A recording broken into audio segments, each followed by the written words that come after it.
Bonjour chez une femme dans la cinquantaine. Alors que je m'apprête à envoyer mon histoire, je verse des larmes en regardant en arrière sur les années passées. J'ai perdu mes parents quand j'étais très jeune et j'ai dû grandir dans un orphelinat à la campagne. C'était un orphelinat attaché à une église catholique. Les nonnes s'occupaient de nous. J'avais beaucoup de choses que je voulais faire et apprendre, alors je les ai toujours enviées. Mes amis qui avaient leurs parents et pouvaient obtenir des cours supplémentaires en études ou en sujets comme l'art. Parce que j'étais si ambitieux et que je voulais apprendre n'importe quoi, la sœur m'a appelé séparément. Victoria, commence par ce que tu peux faire maintenant. Y a-t-il quelque chose que tu veux faire ici sans dépenser d'argent, sœur Maria? Alors, je veux apprendre à cuisiner. Les rôtis et les ragoûts sont bons, et faire du pain est également bon. Je vais dire à la religieuse responsable de la cuisine d'essayer à partir de la semaine prochaine. Elle a arrangé avec la cuisine pour que je puisse apprendre à cuisiner. Bien sûr, étant donné que j'étais jeune, je ne pouvais pas utiliser la cuisinière à gaz pour cuisiner, et je me suis principalement occupée de laver les fruits et les légumes. Mais en regardant par-dessus les épaules pendant plusieurs années, j'ai appris à faire plusieurs plats automatiquement. À l'entrée du collège, j'ai eu la chance d'utiliser des couteaux et de cuisiner sur la cuisinière à gaz. J'étais assez compétent pour faire des biscuits et plusieurs types de pain, mais j'aimais faire des plats asiatiques. Victoria, ce n'est pas comme les enfants de nos jours. À cet âge, les enfants préféraient généralement faire des biscuits ou du pain joli. C'est vrai, mais j'ai préféré faire des plats asiatiques plutôt que de faire de jolis desserts. Ensuite, vous devriez être certifié pour devenir un chef cuisinier asiatique plus tard et devenir propriétaire d'un restaurant. Les paroles de Somaya sont restées dans mon esprit. À partir de ce moment-là, mon objectif était de devenir un chef certifié en cuisine asiatique. Tout au long du collège et du lycée, cet objectif n'a pas changé. Pour être honnête, je n'étais pas le genre d'élève à bien étudier et je n'avais pas mes parents qui pouvaient m'aider, alors c'était quelque chose que je pouvais au moins faire. Avant de quitter l'orphelinat à l'âge de 18 ans, j'ai obtenu une certification en cuisine asiatique auprès d'une organisation réputée de l'industrie alimentaire. Avec l'introduction de la nonne, je me suis rendu dans un petit restaurant exploité par une vieille grand-mère, car elle m'a laissé utiliser la petite pièce attachée au restaurant pendant une année. Victoria, il y a des dortoirs dans les grandes usines et les entreprises, mais comme tu veux être chef de cuisine asiatique, tu ne peux pas faire de travail d'usine. Donc, il vaudrait mieux aller et vivre avec cette grand-mère d'abord. Je suis sûre que tu peux très bien t'en sortir là-bas. T'inquiète pas trop. Et elle m'a pendu pour la dernière fois et a dit que le propriétaire du restaurant allait à son église catholique, alors elle le connaissait très bien. Elle a dit que la grand-mère avait perdu son fils dans un accident de voiture il y a une décennie et vivait seule. Elle m'a traité chaleureusement et le propriétaire m'a même emballé 2 déjeuners tous les jours quand je suis allée à l'école. Tu n'as pas besoin de faire ça, grand-mère. Le fait que vous ne me facturiez pas d'argent et que vous me laissiez vivre, il suffit. Je suis très reconnaissant. Vous vivez ici de toute façon, alors ce n'est pas difficile de me donner un peu de nourriture. Ce n'est pas comme si je prenais une chambre dans votre maison. Je ferai de mon mieux, alors ne vous sentez pas trop accablé. Je voulais aussi voir ce genre de soins en grandissant sans parents, alors je sais ce que cela signifie pour vous. Prends-le simplement. Merci à elle pour sa douce attention, j'ai obtenu mon diplôme d'études secondaires en douceur. Ensuite, j'ai obtenu un emploi dans la cafétéria d'une entreprise. Grand-mère, merci beaucoup. Merci à vous, j'ai obtenu mon diplôme et un bon emploi. Je viendrai vous rendre visite régulièrement. Prends soin de toi. Vous avez décroché le poste parce que vous avez bien travaillé. Alors qu'est-ce que j'ai fait? C'est que faites Dembrow et ne pense pas à venir ici trop souvent et adapte-toi à l'entreprise. Elle a pensé à moi jusqu'à la fin. Et j'ai commencé à faire les deux postes de tâches en étant dans la cuisine. Je ne faisais que laver la vaisselle, nettoyer le sol et nettoyer les armoires pendant plus d'1 mois.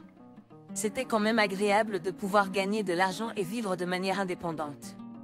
Je me suis rendue dans la salle sans que personne ne me le dise, et j'ai débarrassé les tables où j'ai pris soin des ordures que d'autres personnes n'aimaient pas faire. Puis, un jour, une des cuisinières m'a appelée. L'épouse du président de la société et les femmes des cadres dirigeants allaient faire du bénévolat pour distribuer de la nourriture aux sans-abri une fois par mois. Et elle voulait que je l'aide à préparer la nourriture, parce qu'elle était trop fatiguée pour le faire en raison de son âge et voulait se reposer.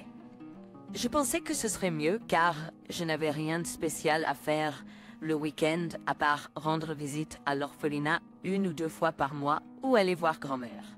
À partir de ce week-end même, j'ai commencé à aider à la distribution de nourriture aux sans-abri. J'étais responsable du réchauffage, de la nourriture préparée ou apportée par les femmes des cadres supérieurs, du conditionnement et même de la cuisson directement sur place. Au début, je prévoyais de le faire pendant 1 année, mais j'ai fini par le faire pendant plus de 3 ans. Ensuite, j'ai fait la connaissance de l'épouse du président et nous nous sommes liés d'amitié. Victoria, il y a une réunion chez moi la semaine prochaine. Pourrais-tu venir alors? Ce n'est pas une grande réunion, donc tu peux la faire avec ma femme de ménage. Elle a dit qu'elle me paierait aussi. J'ai répondu, tout de suite j'irai parce que j'aime avoir un revenu supplémentaire en plus de mon salaire. C'était un dîner pour ceux qui ont fait des dons à l'organisation où l'épouse du président faisait du bénévolat. Mais ensuite, une femme m'a regardée et m'a demandé, « Mademoiselle, quand puis-je vous revoir? Je veux que vous cuisiniez pour moi aussi. Mais j'ai un travail. Je suis venue aujourd'hui à la demande de l'épouse du président. Je sais comment vous êtes après le travail, je vous paierai bien. Donc, j'ai pris rendez-vous pour la rencontrer plus tard, mais quand je suis sortie, elle était là avec un homme. Il y avait aussi la mère de l'homme à côté d'elle. Je voulais vous présenter parce que je pensais que vous vous entendriez bien, mais pour être honnête, j'avais peur que vous ne sortiez pas. Madame, je la connais bien. Vous n'avez pas à vous inquiéter de qui ils sont car je peux me porter garant pour eux. Cela m'a toutefois dérangée car j'étais orpheline et j'avais grandi dans un orphelinat, et j'étais nerveuse à l'idée de rencontrer des inconnus. Cependant, l'homme et sa mère se sont montrés gentils et faciles à vivre avec moi. Ne disposant de personne d'autre, j'ai rêvé de ce que cela ferait de devenir une famille avec eux. Puis, un jour, l'homme m'a demandé en mariage. Je pense que ce serait vraiment amusant et agréable de vivre avec toi, Victoria. Veux-tu m'épouser? Je serais beau avec toi. Est-ce vraiment correct de se marier avec quelqu'un comme moi? Je suis inquiète à ce sujet. T'inquiète pas de ça. Si j'avais été pointilleuse sur ce genre de choses, t'aurais-je daté, Victoria? Quand tu le formules ainsi, j'ai accepté de l'épouser. Et le jour de mon mariage, la propriétaire du restaurant, la grand-mère qui m'avait prise en charge pendant 1 année, était assise à la table d'honneur du mariage. Elle m'a tenu la main alors que je partais en lune de miel et m'a dit « Si tu as des difficultés, n'hésite pas à venir me voir. Je viendrai même si je n'ai pas de problème. Lorsque je reviendrai te voir. » Et elle m'a fait un câlin. Mais je n'ai pas pu lui dire au revoir et je ne l'ai pas revue depuis un moment. En rentrant ma lune de miel, l'endroit où nous sommes allés était un petit village à la campagne. Steven, où sommes-nous? Notre nouveau foyer n'est-il pas en ville? Je n'ai jamais dit que c'était dans la ville. Je ne voulais pas venir ici non plus. L'un de nos restaurants se trouve ici et ma mère a dit qu'elle avait besoin de vous, alors nous sommes venus ici. Je n'ai même pas eu un bon aperçu de ce à quoi ressemblait notre endroit, et après avoir posé mes affaires, mon mari m'a pressé d'aller au restaurant. Le restaurant était assez grand mais il n'y avait pas beaucoup de clients. Comment ça va? Allez maintenant dans la cuisine, nettoyer et commencer à travailler. Mère, nous venons d'arriver. Qu'est-ce que tu veux dire par « commencer à travailler » ? Je sais que vous venez de rentrer de votre lune de miel. Avez-vous entendu dire que c'est notre restaurant? Je vous ai besoin pour travailler dans la cuisine. Il y avait un chef, mais après qu'il ait démissionné, personne ne pouvait travailler très bien et c'est devenu un désordre. Pourquoi restez-vous là à me regarder sans rien faire? Tout de suite. Et m'a poussé violemment dans la cuisine. Ce jour-là, ma belle-mère m'a forcé à travailler dans la cuisine sans interruption. Le lendemain, avant même que mon mari ne se réveille, ma belle-mère a appelé. Que faites-vous et ne sortez pas tout de suite? Vous devriez venir, obtenir les ingrédients et les préparer. Où est le temps de la paresse maintenant? Je ne pensais pas que tu étais comme ça, mais es-tu sournois pour éviter de travailler? Ma belle-mère qui meurt, c'est pas pu faire de pause et j'ai continué à travailler. Pourtant, mon mari n'est même pas apparu tout ce temps. Ce n'est qu'à 15h30 de l'après-midi que j'ai finalement pu déjeuner et souffler. Je lui ai demandé d'expliquer. Steven t'a-t-il dit? Je t'ai dit que notre restaurant était en difficulté ces jours-ci et que c'est un désordre. Il se trouve que tu as un permis de manipulation des aliments et que tu as de l'expérience en tant que chef. Tu es assez bon en cuisine. Alors, essayons de reconstruire notre restaurant. Je l'aurais souhaité, mais tu aurais pu l'expliquer avant. C'est très difficile de continuer à travailler tout de suite après le voyage de noces. Et comment est déterminée ma rémunération? Tu as grandi sans famille et donc tu ne sais rien de l'attention. Je l'ai prévu, mais tu es plus calculateur que je ne le pensais. Ouais, hey, maintenant nous sommes une famille. Qu'est-ce qu'une famille? C'est travailler ensemble pour une vie meilleure. Faire quelque chose ensemble, c'est une famille, d'accord? L'important, ce n'est pas l'argent. Ni comme Salom. Tiens, en tant que famille, comment pourrions-nous nous donner et prendre de l'argent les uns aux autres? J'ai été touchée par le fait que nous sommes une famille. Je pensais que mon souhait d'avoir une famille s'était réalisé de cette manière. Toutefois, le traitement de ma belle-mère à mon égard était plus froid qu'avant. Mon mari me traitait différemment qu'avant le mariage. Je ne savais pas. Je ne savais pas ce qu'il faisait pendant que je me levais tôt le matin pour aller travailler et rentrais tard le soir. Il dormait quand je me levais et partait, et il dormait quand je rentrais à la maison. Les jours où il allait quelque part et rentrait plus tard que moi, il était toujours ivre. Et est-ce que tu m'ignores juste parce que tu sais comment faire les choses? Ne sois pas ridicule. Si c'était pas moi, qui aurais même regardé un orphelin comme toi, c'est parce que c'est moi qui suis prêt à être avec toi. Il s'endormait après avoir crié comme un ivrogne. Ma belle-mère me faisait faire beaucoup de choses, m'ordonnant tout le temps. Parfois, je me demandais ce qui me rendait différente des autres travailleurs de restaurant. Il y avait quelque chose de différent, c'est qu'ils étaient payés alors que je n'étais pas. Ma belle-mère a commencé à me parler durement aussi. Ne peux-tu pas faire mieux? Si j'avais ton âge, je ferais briller 2 cajous de légumes en même temps. Pourquoi travailles-tu aussi lentement lorsque tu travailles tous les jours? Ne peux-tu pas te dépêcher? Pourras-tu servir correctement les clients de cette façon? Si nous n'avons pas assez de plats d'accompagnement aujourd'hui encore, tu seras dans de gros ennuis. Tu as compris? Mais quand elle est sortie, il n'y avait personne de plus gentil dans ce monde. Elle a toujours salué les gens avec un sourire aimable et a beaucoup fait de bonnes choses. La personne qui m'a présenté à elle a également dit qu'ils s'étaient rencontrés en faisant du bénévolat pour les personnes handicapées. Ma belle-mère a également fait une excuse plausible pour expliquer pourquoi je travaillais dans la cuisine d'un restaurant. Ma belle-fille est une personne merveilleuse qui a un grand sens des responsabilités. Elle dit qu'elle doit être dans la cuisine pour que tout fonctionne bien. Elle reste dans la cuisine toute la journée et ne sort même pas. Mais continue juste à travailler. Je me sens si mal pour elle. Ensuite, quand les clients partent, son attitude change complètement. Ne te mets pas en travers et travaille, elle dit. Qu'est-ce que cette sauce était terrible que tu as faite? As-tu décidé de m'humilier devant les gens? Elle a même crié sur moi. À cause du double jeu de ma belle-mère, je me suis rendu compte que tout ce qu'elle m'a dit sur la famille, et tout était juste un stratagème et des mensonges. Mais j'avais peur de la quitter. Je voulais avoir une famille. J'étais inquiet de ce qui se passerait si je brisais la famille parce que je suis égoïste. Mon mari était le même, parce qu'il était entièrement la marionnette de sa mère et n'avait aucune volonté propre. Elle disait à son fils: n'allez nulle part et ne travaillez pas à des emplois de bas niveau. Vous voulez vivre confortable ça avec Mon mari a fait exactement ce qu'on lui a dit de faire. J'ai vécu comme ça pendant 2 ans, confiné dans la cuisine du restaurant, ne travaillant que. Ce n'était pas une fois ou 2 que je voulais vraiment m'enfuir, mais j'ai tenu bon parce que je ne voulais pas perdre ma famille. Seule ma belle-mère et mon mari allaient en ville par eux-mêmes et restaient quelques jours, et ma belle-mère partait souvent en voyage avec ses amis.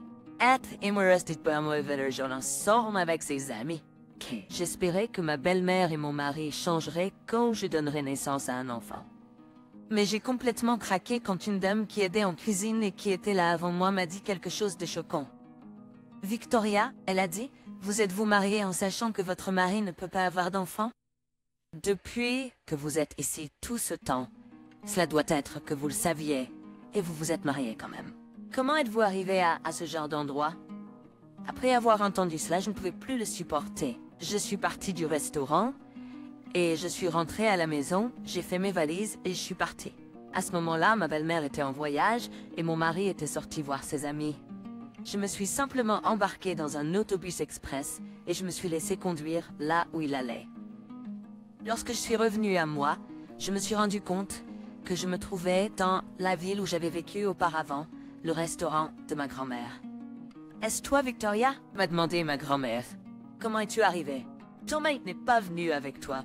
Mais pourquoi as-tu l'air si terrible ?» Lorsque je ne disais rien et que je ne faisais que pleurer, ma grand-mère ne m'a plus posé de questions. Ma grand-mère m'a emmenée chez elle plutôt que dans la chambre de son restaurant, où je restais habituellement, et a dressé généreusement la table à manger, avec de la nourriture, et m'a fait manger. Elle a étalé une couverture chaude sur le lit et m'a dit de faire une sieste. Pour la première fois en 2 ans, j'ai pu dormir profondément sans me réveiller une seule fois. Après quelques jours de repos comme celui-ci, j'ai commencé à aider ma grand-mère dans son restaurant. Puis un jour, elle a dit, même si je voulais agrandir mon restaurant, j'étais hésitant en raison de mon âge, mais si tu m'aides, je pense que je peux le faire. Et toi, tu m'aides dans mon travail? Bien sûr, quoi que ce soit qui serait utile pour toi, je ferai certainement n'importe quoi. C'est toi qui m'as accueilli à nouveau. Ne parle pas ainsi. Je t'ai dit avant, je n'avais pas non plus de parents. Lorsque je t'ai vu, il m'a semblé que je me voyais moi-même auparavant. Je pensais que je ne devrais pas trop m'en soucier, mais avec toi, je pense que c'est correct de le faire. J'ai perdu mon fils, et j'étais seule. Mais je pense que j'ai tracé une ligne trop sévère. Les personnes seules peuvent très bien vivre ensemble. Grand-mère, merci. Je te remercie de dire. Je me suis accrochée à elle et je me suis mis à pleurer à chaudes larmes. Il semblait que toutes les émotions des abus que j'avais subis et de mes beaux-parents avaient explosé, tout en même temps. Ma grand-mère m'a dit comme sa petite fille. Elle et moi sommes vraiment devenus une famille à partir de ce jour-là. Même que mon mari et ma belle-mère sont venus me chercher, c'est bien adoptif, c'est bien pour moi. Victoria n'est plus seule. Les plus orphelines. Petite fille, mais légal. Je ne peux pas garder ma petite fille dans une maison où vous la traitez comme votre esclave. Alors, avant que je ne vous attaque en justice, vous feriez mieux de signer ces papiers de divorce et de payer l'alimony. Et, grand-mère, c'est quoi l'alimony? Nous n'avons rien d'autre qu'une entreprise familiale. Quelle est votre preuve? Celui qui est parti était soit la petite fille de ma grand-mère, soit l'orpheline, ou quoi que ce soit. De toute façon, nous ne dirons rien lorsqu'elle demandera également le divorce de manière unilatérale, alors ne faites aucune autre demande. Ils sont partis. Je n'ai même pas récupéré le livret de banque que j'avais laissé là, mais ce n'était pas important. Le simple fait que je sois complètement libre de la maison me convenait parfaitement. Ma grand-mère adoptive a acheté une écope dans une rue alimentaire près d'une grande entreprise et a fait quelques réparations, et c'est là qu'elle a ouvert un restaurant. Elle était plus riche que je ne le pensais et avait beaucoup d'argent. Le restaurant était à une échelle beaucoup plus grande qu'avait fait dans le quartier. J'ai vraiment travaillé dur pour l'aider avec son restaurant. Parce que je travaillais si dur depuis 2 ans, travailler avec ma grand-mère adoptive n'était pas du tout fatigant. À ce moment-là, j'ai mis tous mes efforts à développer des menus adaptés aux femmes employées de bureau. J'ai développé quelques menus qui seraient populaires auprès des jeunes travailleurs, et comme je l'avais prévu, tous ces menus sont devenus très populaires. Le nombre de clients a augmenté par bouche-oreille, et il était plein de gens, même le soir. Nous avons décidé d'ouvrir une autre épicerie fine à côté du restaurant. Épicerie fine spécialisée dans les plats de poulet et de bœuf. Je pensais que donner un aspect professionnel améliorerait l'entreprise. Nous avons ouvert 2 autres magasins dans différents quartiers, et les 2 magasins ont littéralement fait fortune. En particulier, les gens voulaient se lancer dans la franchise de nos plats de poulet signature de divers endroits, et nous avons fini par ouvrir plusieurs succursales pour eux. Ma grand-mère adoptive a dit que c'était grâce à moi, et elle m'a remercié. C'est grâce à toi, Victoria. Si ce n'avait pas été toi, serais-je devenue la propriétaire de plusieurs grands restaurants. C'est pourquoi tu devrais diriger le restaurant de poulet toi-même. Non, grand-mère, depuis que j'étais toi, je pouvais faire quelque chose comme ça. Je vais bien comme ça maintenant. Ce sont ces menus que tu as développés, alors tu peux être le patron. Écoute ta grand-mère. Grâce à elle, je suis devenue propriétaire d'un restaurant. J'étais tellement fière et heureux d'avoir accompli quelque chose. À ce moment-là, je voulais aider les gens dans le besoin comme moi parce que je pouvais enfin me permettre de regarder autour de moi. En remontant dans mes souvenirs, je me suis rendue dans un refuge pour sans-abri où j'étais allée 1 ou 2 fois auparavant grâce à mon ancien travail. Et c'est là que j'ai rencontré mon ex-patronne. Oh mon Dieu, tu es devenue une merveilleuse propriétaire de restaurant. Super, Victoria, tu t'en es bien sortie. Elle a dit qu'elle voulait conclure un contrat avec mon restaurant pour préparer les repas pour l'organisation qui vient en aide aux personnes handicapées. Maintenant que notre travail bénévole est devenu trop important, nous ne pouvons plus le faire avec la nourriture que nous préparons nous-mêmes. Alors, nous avons conclu un accord avec plusieurs restaurants pour qu'ils la préparent pour nous. Bien sûr, nous allons payer la nourriture correctement. Tu sais que je ne suis pas le genre de personne qui est avare et qui essaie de réduire les prix pour des choses comme ça, n'est-ce pas? Quand le jour est arrivé, je suis allée avec le camion de nourriture à l'organisation où j'ai vu quelqu'un que je connaissais. C'était ma belle-mère. Elle est restée juste à côté de la femme du président et a fait semblant d'être une personne très gentille. Quand je suis allée saluer la femme de mon ex-patron, le visage de ma belle-mère est devenu blême de choc et elle m'a fixé. Attends une seconde, est-ce que Steven n'a pas dit qu'il avait épousé Victoria avant? Je ne me souviens pas parce que je n'y suis pas allée, mais n'est-ce pas? Oui, Madame Anderson, c'était moi. C'est ma belle-mère. Quand je l'ai dit, ma belle-mère et Madame Anderson sont devenues surprises et m'ont regardée. Elle m'a tiré vers elle en me tenant la main et a dit « Victoria, pas ici, mais pourrions-nous avoir une discussion là-bas? De quoi dois-je parler avec vous? Lâchez-moi. » Lorsque je retirais mes mains, elle est devenue confuse. Madame Anderson est devenue perplexe et nous a dévisagés tous les deux. Dessus devait avoir mis un masque, comme si vous étiez un ange ici. Pourquoi? Pourquoi ne m'avez-vous pas traité en m'enfermant dans votre cuisine et en ne me permettant pas de sortir de là, en m'asservissant pendant 2 ans? Quand ai-je fait cela? Vous étiez notre famille, et je vous ai juste laissé faire ce que vous pouviez faire. C'était tout, une famille? Eh bien, les familles forcent un membre à travailler à mort, tandis que les 2 autres ne font rien d'autre que de se promener dans des endroits ici et là. J'ai relancé votre restaurant en difficulté, mais vous ne l'avez attribué qu'à vous-même et avez dépensé tout l'argent. Je sais pas ce qu'est une famille, et j'ai demandé mon salaire. Juste parce que nous sommes une famille, est-ce juste de m'asservir jour et nuit sans aucun jour de congé, sans aucun salaire comme ça? Quand j'ai dit cela, le regard de Madame Anderson sur mon ex-belle-mère s'est assombri. Les gens autour de nous qui ont entendu ont également commencé à chuchoter. Ma belle-mère était acculée et a finalement attrapé mes mains en demandant mon pardon. « Chérie, je suis désolée. Je suppose que tu as dû te sentir blessée, mais c'est arrivé dans le passé. Vous devriez oublier le passé. Pendant combien de temps allez-vous continuer à aborder le passé? » C'est un peu blessé. Vous m'avez gardé un selon lequel Stephen ne peut pas supporter d'enfants, même. J'ai dû travailler jusqu'à ce que mon dos se brise. Pourtant, vous deux avez simplement fait le tour pour vous amuser. Vous n'avez été gentil avec moi que lorsque des clients étaient présents, mais lorsqu'ils sont partis, vous avez crié sur moi. Comment pouvez-vous dire que je ne devais être que quelque peu blessée? J'ai été complètement trompée et forcée de souffrir. Lorsque Madame Anderson m'a entendu dire cela, elle a été choquée et s'est retournée de mon ex-belle-mère, regardant dégoûtée. Puis, mon ex-belle-mère a supplié Madame Anderson. « Madame Anderson, s'il vous plaît, écoutez-moi. C'est une mécompréhension. Vous ne pouvez pas annuler l'accord avec mon restaurant pour exploiter votre cafétéria d'entreprise. S'il vous plaît, laissez-moi. Comment osez-vous me tromper en prétendant être une bonne personne? Savez-vous ce que je déteste le plus? C'est une personne comme vous qui sont hypocrites. » Puis mon ex-belle-mère s'est précipitée sur moi et s'est agenouillée devant moi. « Victoria, s'il vous plaît, je suis désolée. Alors s'il vous plaît, sauvez-nous cette fois-ci. Si notre contrat est annulé, nous serons dans une lourde dette. S'il vous plaît, Pourquoi devrais-je? Qu'est-ce que je suis pour vous? N'avez-vous pas récolté, vous avez semé? Je me suis détournée d'elle. L'atmosphère de ce jour-là était complètement gâchée, mais je me suis sentie soulagée et vengée. Même après cela, ma belle-mère et mon ex-mari sont venus me voir plusieurs fois de plus. Ils ont supplié mon pardon, disant qu'ils ont fait mal. Ils ont continué à me demander de parler en bien, Madame Anderson.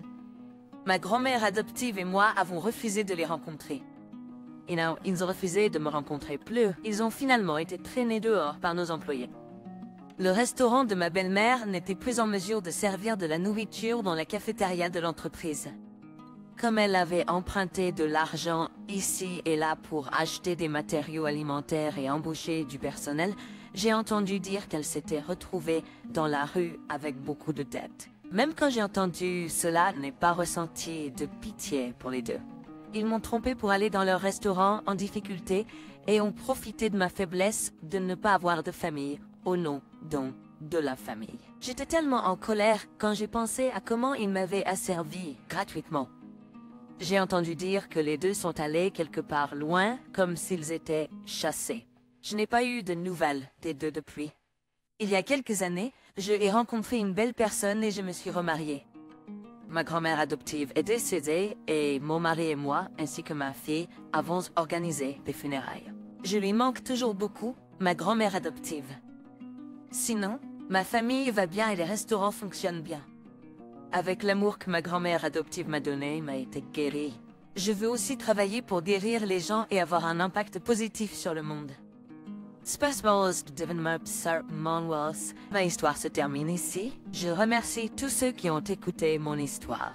Faites de votre mieux et restez en bonne santé. S'il vous plaît, encouragez-moi et écrivez vos commentaires de sagesse dans la section commentaires. Appuyez sur like et s'abonner m'aide beaucoup. Passez une excellente journée.